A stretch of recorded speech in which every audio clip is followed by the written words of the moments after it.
amazing things that this all shows is that the Republican Party might be about to crown the winner of the Iowa caucus as somebody with the foreign policy views of Jeremiah Wright. Remember that? I mean, Ron Paul goes around blaming the United States for 9/11, et cetera, et cetera. So it is obvious he's not going to be the nominee.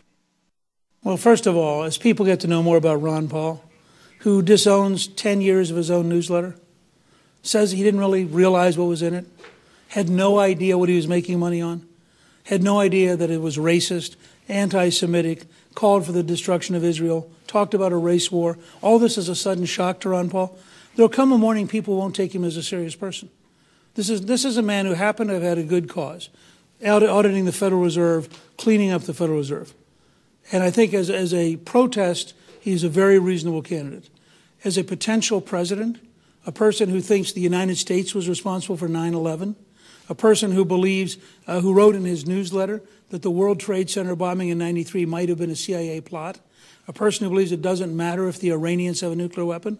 I'd rather just say, you look at Ron Paul's total record of systemic avoidance of reality, and you look at his newsletters, and then you look at his ads. His ads are about as accurate as his newsletters.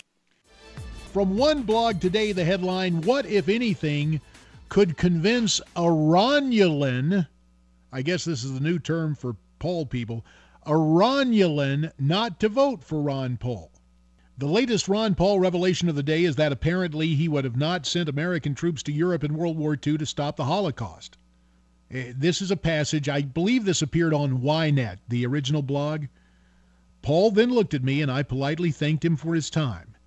He smiled at me again and nodded his head, and many of his young followers were also smiling and nodding their heads in agreement. Clearly, I was the only one in the room who was disturbed by his response. Now, we heard our friend from San Diego, and we've heard Ron Paul talk about George Washington's farewell address, beware entangling alliances.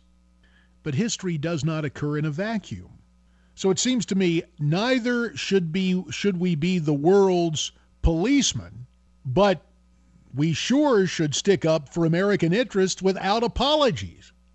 And I don't believe we should go through contortions to try and rationalize, well, the Iranians are people too, and Ahmadinejad can have a nuclear weapon. And yes, the distinction was made earlier that Ron Paul's not advocating nukes for the Iranians, but he's trying to state the policy. And you and I, before the break, we heard a portion of a web ad that I think was the most coherent and effective presentation of Ron Paul's foreign policy, such as it is. At any rate, back to the phones.